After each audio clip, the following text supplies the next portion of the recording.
Hey, this is the Pestleman coming at you out in my backyard. Me and my dog Jeff. Hey Jeff, say hi. Woof. Anyway, I've got a big thank you I'm hollering out here this morning, and it came from a man I barely know. I'd only communicated with him a time or two, and I had seen his video a while back, an amazing video called Basalt Blade and Hemlock Haft. And guess what came in the mail? Can you see that? Oh my God! What a beautiful knife! This is a basalt blade, and keep in mind, this is that 1,510-year-old wood that plus or minus 20 years, that came out of a river back there after a big flood. They noticed some stumps or tree stumps or something sitting in a river they had never seen before that had been submerged a long time.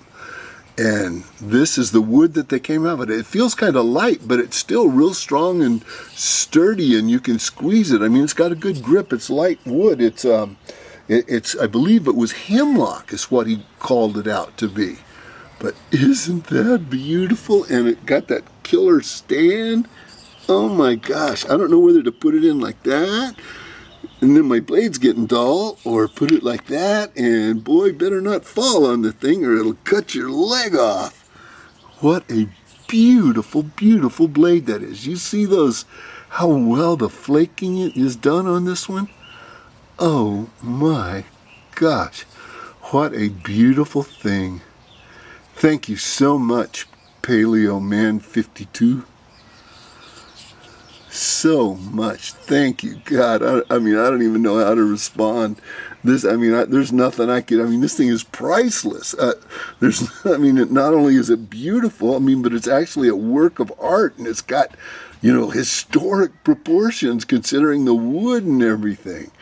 I could never pay back for a gift like this, so it's just, I guess I don't use the word, I don't like using the word karma in gifts because it implies that somehow a person deserved it or something like that, because realistically there's nothing I've ever done that would deserve something like this. But boy, you got some good karma coming back from this, my brother.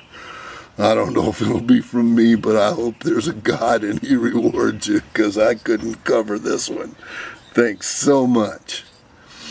And you kind of got me started on a theme here. So the next thing I'm going to do is play with some other knives.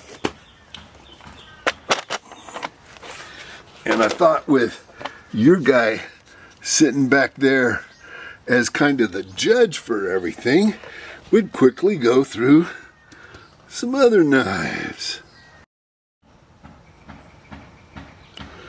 And the first one that I'd like to start with this morning is my Wadlow that came out of the far end of eastern Missouri, and it came out of a little creek back there.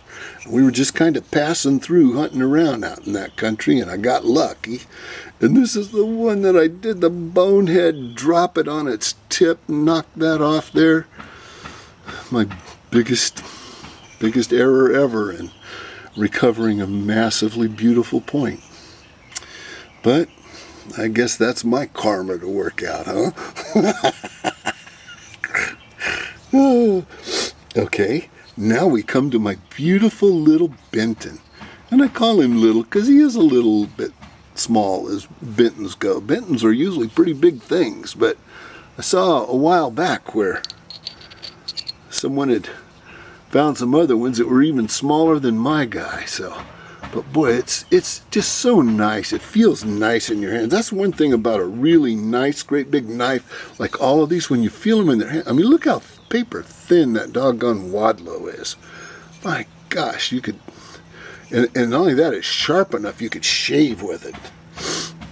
And now here is something from that I found up right about the connection of where we were hunting for some obsidian things up there, but instead, like always, when I go to some point source for, really good type of flint, and I'm looking for, because there should be lots of them there, right? Because hi, this is Pestleman again. I'm reshooting this one. My plumber's interrupted me. But anyway, I was telling the story of this thing here. Now, this is an Excelsior, and it's from extreme Northern California, right where Northern California and Nevada and Oregon all come together. And I was up there looking for obsidian things. And, this shouldn't happen, but this does. It always happens to me. Like if I go to the home central for obsidian, I find something like this. Out of the only thing I can think of is this might be Green River Chert. I mean, it really matches a couple of other pieces of Green River that I found up in Wyoming. But how it got all the way down there, I don't have a clue. But boy, it's a nice one. Let me show you how symmetrical that thing is. Look at the symmetry in that point. Now that is really rare on a knife, which this obviously is. See how thick it is? That means it's been resharpened a whole bunch of times. It probably was a, great big, couple inches wide knife at one time. But it's got a ground base. It's old. But, I don't know. If it's not an Excelsior, it's maybe a Vandenberg contracting stem. I don't know. But anyway, that gets me on over to this monster whopper. Beautiful knife. Look how thin this thing is. And keep in mind, my fingers are 4 inches across, so that's how wide this thing is. And so it's got a little corner knocked off down in the bottom here. Found this, another thing I found right in the track, in the print of a bulldozer. This is North Carolina, and it's a Savannah River. And I'm just kind of putting this one out there to Headhunter LT. Hey, LT, check this one out. I told you I had some big old rhyolite things you hadn't seen yet. And here is my Texan. This is a San Saba, which also comes in much bigger flavors than this guy here. But they're kind of a trip. You can obviously tell it's a knife. You see, it's got that kind of hook, the leaner tip that just kind of keeps leaning over. But they're neat. They got this crazy little barely notches on the base. Tiny little things that, are barely notches for on the base. But anyway, and this guy came out of a cotton field in Texas. Or really, it came out of a bar ditch in front of a cotton field on a gravel dirt road. And here's a couple things. I don't know what they are. I'm putting them out there to see if anybody can identify this thing. These two were gifted to me by a old-timer buddy of mine, and I forgot where he told me he found them or anything, but I think it might have been Kentucky or Tennessee or one of those places. But anyway, it's that crazy kind of knife that the base end of it, flips, twists off at a different angle towards everything else. Like if you'd put it down and press on the base, it would just flip up. And this one here does the exact same thing. And it's out of some kind of a brown. Almost looks a little bit like Spanish diggings type silicified sandstone. And then here is my California obsidian, baby. Boy. And I struggle for a name for this one here too, but I'm going to just call it a Vandenberg contracting stem for now, since it was found down here in this area where, this is the most common point like this found is a Vandy. So that's what I'm calling it, a Vandenberg contracting stem, but that's a beauty. And then while we're talking about things from the lands of the Chumash guys, here is a Chumash knife that is out of some stuff called McKittrick. Well, that's the closest town to it. It's actually, I'm drawing a blank on it. I'll think for a minute. But it comes in between layers of this really hard, crusty, chalky stuff.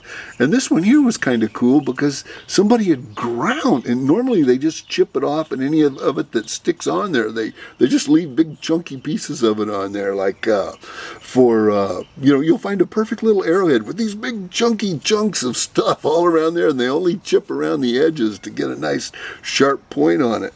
But this one here, somebody took the trouble of ground all that stuff down, so it's barely, you can barely see it's on there. Well, pretty well made little Chumash knife. So I got to quit using that word. They get angry at me for that. Okay, and now this one here is also a North Carolina kid, and this is a big old stemmed Kirk. Hey, Kirk Point, you get any like this? You got any of these big old clunker whoppers? That's clearly a big, it might even be a Kirk saw.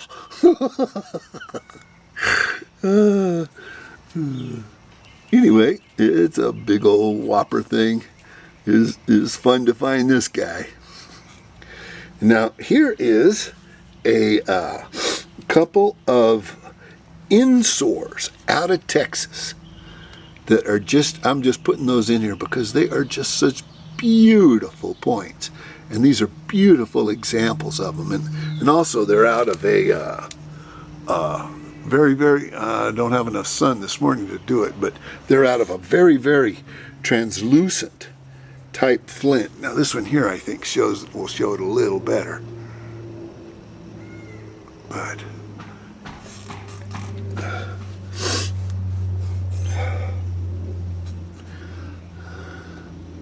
and this one isn't really a standard looking insort, but that's the only thing I could possibly think that it is. Now, if anybody else has any other ideas for maybe throwing an ID on this guy here, I'll put him down and let you get a real good shot at him. Now here, this guy here is a really classic insort, which usually have a wide expanding base. But this one here has got an expanding base, but it's not wide, and it's almost base notched like a doggone San Saba. It's almost got, the notching is almost down at the base. But it technically, I guess it is a corner notch. But you're using that, you could almost call my San Saba a corner notch, but it's definitely a base notch. Basally notched. Anyway, okay. Well, hey, one more time. Oh my gosh. Paleo Dude. Oh, no, not Paleo Dude. That's another guy, I think. Yeah, Paleoman52. Oh my goodness. What? I mean, when I opened this thing, I had seen this video a long time ago, and I thought, oh God, what a neat thing he's making there. God, I kind of wish I knew that guy. And then like months later, I get this package in the mail. And it's like I didn't ask for anything from him or nothing. He just up and sent it to me. I don't even really understand why, except for he's just a prince of a freaking guy. My gosh, thanks so much. Okay, you too, tubers. Thanks a lot for your attention. Bye-bye till next time.